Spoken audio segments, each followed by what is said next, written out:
Hi, Namaskaram. I'm Saly Samson. I'm from Kerala. I'm a cricketer. I'm here for an interview with Nishant Anna. Namaskaram. My name is Nishant. I'm a volunteer. We are from Pranava Kshetra in Bidar district, Karnataka.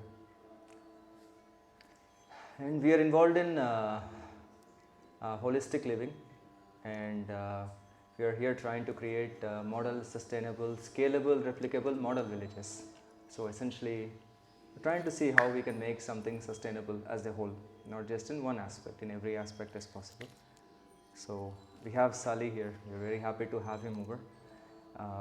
Saly is a state level player and sports and fitness enthusiast. So now we are having a conversation on how this holistic living we are talking about, if and how it applies to professional sporting world, whether it applies or not, or the standards will vary, or the circumstances will vary, the context will vary. We are going to discuss today and see if it is applicable, if it's relevant. So anyway, we have talked a little while ago in the background about the yogic practices, angamardana and all.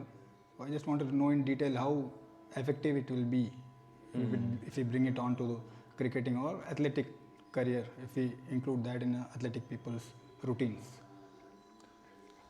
It's a very involved question, loaded question actually, because it's a very simple question, but you have to look at this in so many different angles and perspective to understand it in depth, right? So the practice you're referring to, it's called Angamardhana. Yeah. So it's offered by very few gurus today, and I learned it from my guru, Sadguru. And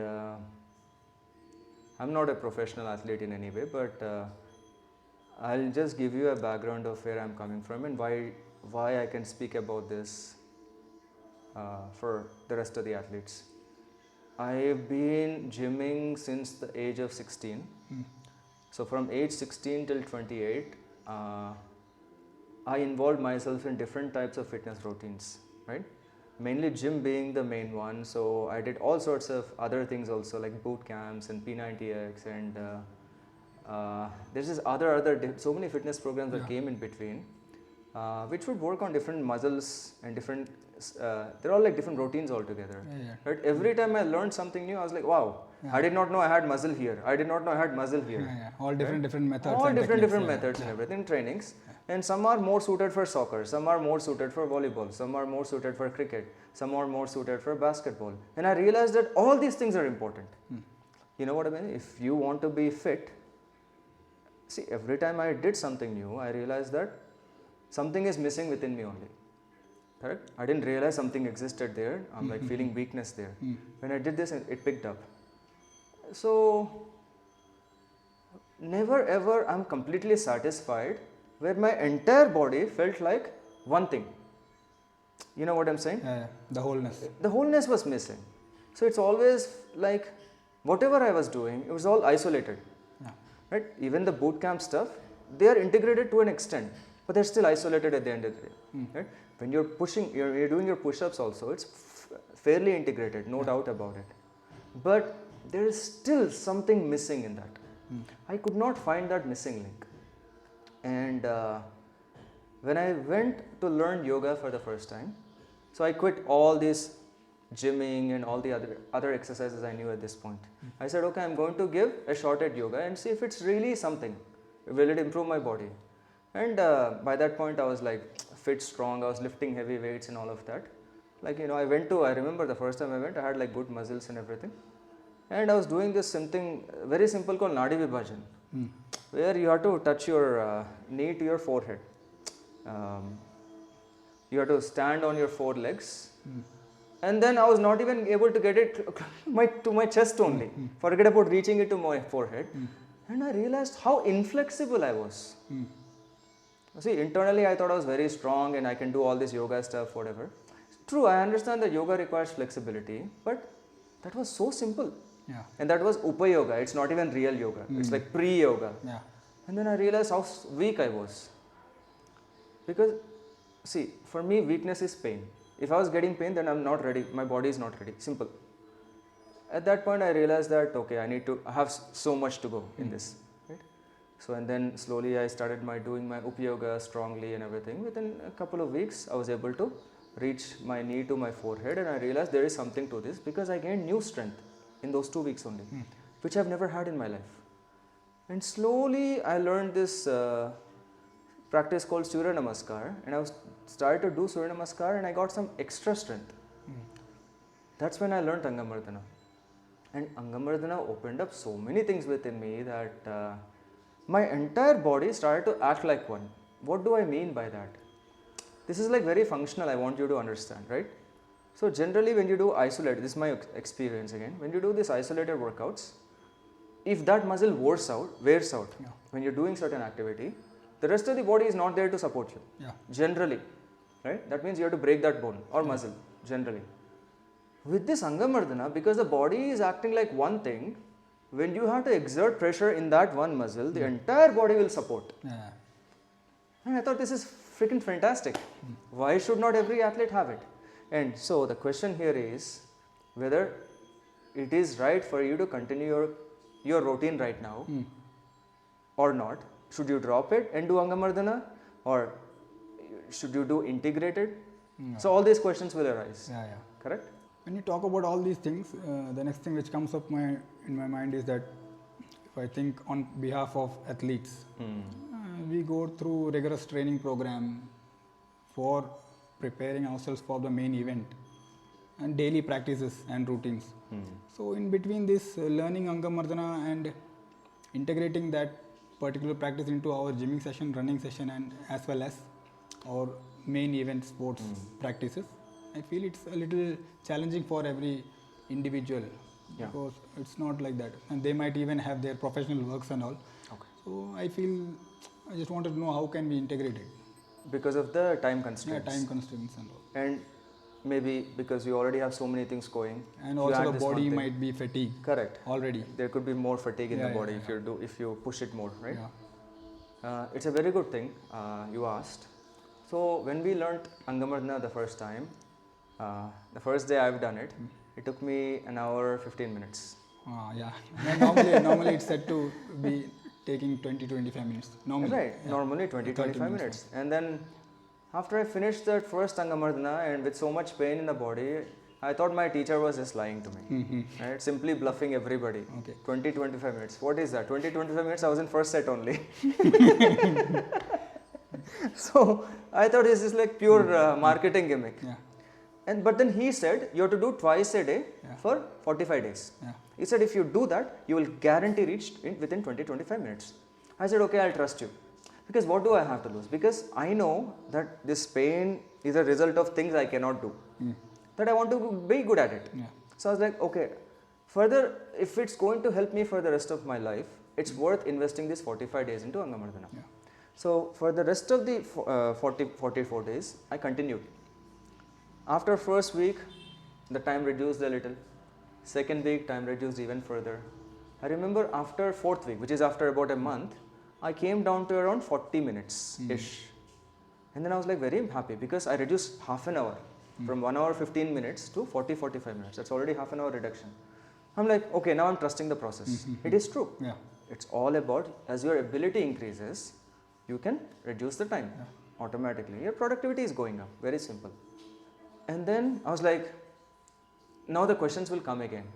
So 40 minutes is okay. How can I reduce it down to 20-25 minutes? Because that's a miracle. And then I'm like, you know what? Another 15 days. Correct? Let's see what happens. But I took it as a challenge only.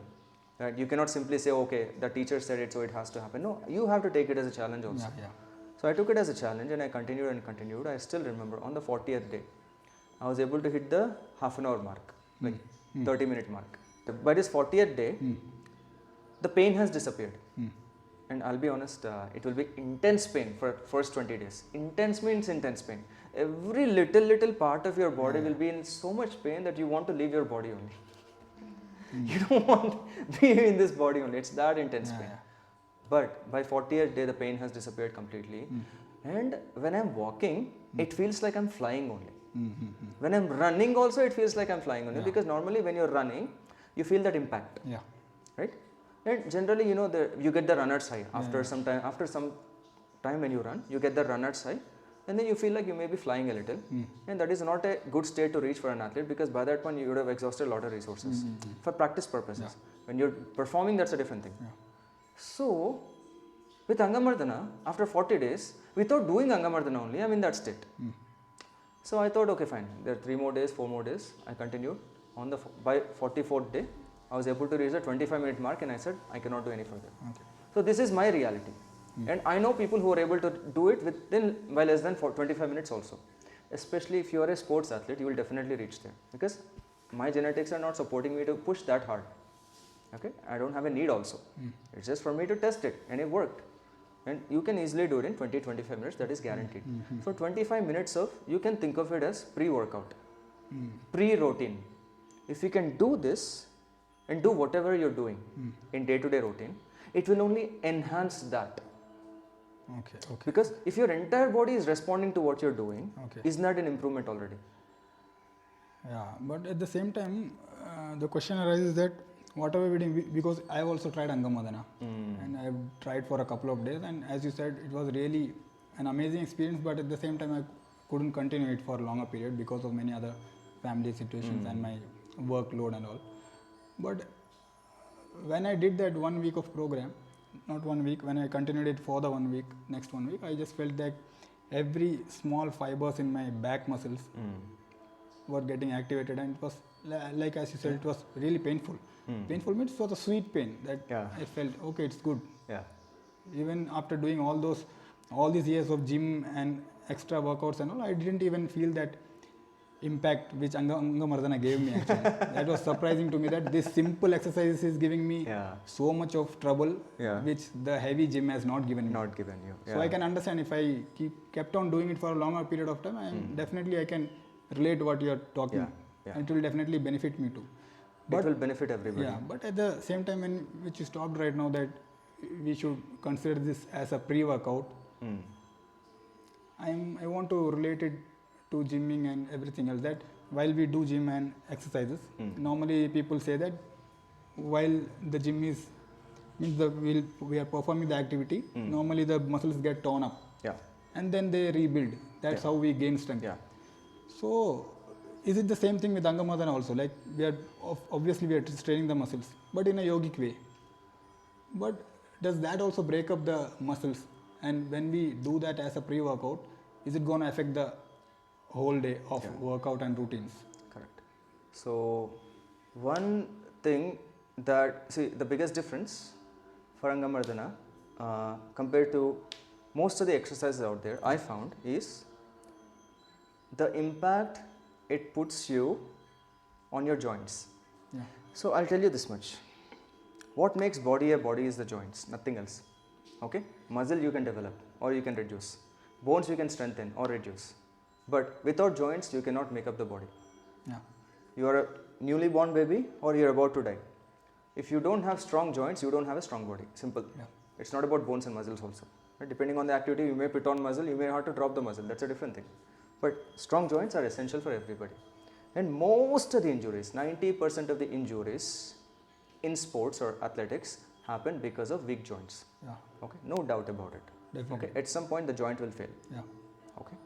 So Angamardhana goes into that. It's not just your micro muscles, it's not just the microfibers and bones.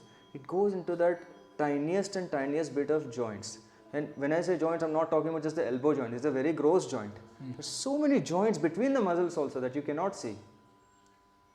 Okay, this is the part. I think that's the power of yogic, because it's part of martial arts only in a way. Right? Angamardhana is a part of, it's type of martial arts. You're building within yourself, where it is toning the little joints within the muscles group and bones and actual joints also in the body. Right? As your joints get more flexible and strong, they will also take on the role of the muscle to give you that extra impact and strength. It's like giving you strength from the core itself. It is giving you strength from the core itself, core correct. Joints and that is what you need. That's why you do the core workouts, correct? So again, it's a logical question you have to ask yourself. If your core is not strong, you can put on as much muscle as possible around yourself, right? And you will do well. I'm not saying you will not, but there will come a point where you push it a little. For example, you're pushing yourself a little, and that bulk you put on, say it tore a little, you'll crumble. Correct? Because your core is not strong. Yeah. Imagine your core is strong, and then you put on the bulk. If the bulk is torn also, you will still survive. Yeah, got it. And that is the important part, because your core should always be strong. It should always be flexible, not just strong. See, I want you to understand that strength comes from flexibility, not from rigidity.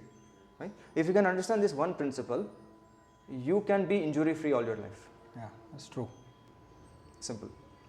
Okay. And it doesn't matter what sports you're playing. This is the rule. Okay. If you're using your body, flexibility is the key. Angamardana will give you that added flexibility. It will make your body like a spring, and you'll feel like flying only every moment. So that is the way. And you can easily add it to your routines, especially if you don't want to be injury prone in your life. This is it. Yeah, we could give a little more priority to this, even though if we feel like congested in bringing out all things together, we could give a little more priority maybe in the beginning for a couple of months. Maybe we could give priority to Angamardhana, and then it will automatically integrate within our system. Correct. So the first couple of months could be a struggle, and that's why you need to give it a priority. After 2 months, you will realize the importance of it, and you won't, and at that point you will only need 20-25 minutes. You can easily squeeze it into your schedule. Right. So that I think everybody has to do. If you are focusing on some sort of fitness routine in life, you should. It is best, from my experience, to start from core outwards. For example, that is, if you're doing some sort of stretching, that is a core, like, that's the first part you have to do. Okay, you do the stretching first, and then do your Angamardhana, that's the core part. And then you do like boot camp type of stuff, like, your push-ups, pull-ups, that kind of stuff. And then you do the heavy lifting. You never go straight to heavy lifting and try to do push-ups after. It will not work like that. Right? Once you build your microfibers only, you should build your macrofibers. Then you will have a strong body. Right? If I want to build this wall, and we can think of it as a wall only. If the bricks are not strong, no matter how much plaster I put on it, it will never be strong. It will look strong from outside, that's it. Right? I can put 3-4 layers of plaster, but it still means nothing. So my workout routine starts from inside the wall. Right? I have to focus on the bricks first. And the mortar I'm using in between the bricks. Okay?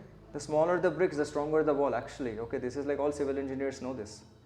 Okay, the smaller the compact the brick size is, the stronger the wall will become. You focus on that little part, and then finally after you're done, then you hit the gym and do your isolated workout. You don't start with isolated workout. I mean, if you absolutely have no strength, that's a different thing. Most of your sports personnel, you'll have some strength. So gyms are good, but that is not the first point. It will not build you strength. It will give you some show off muscle, that's it. And if you care about longevity, right?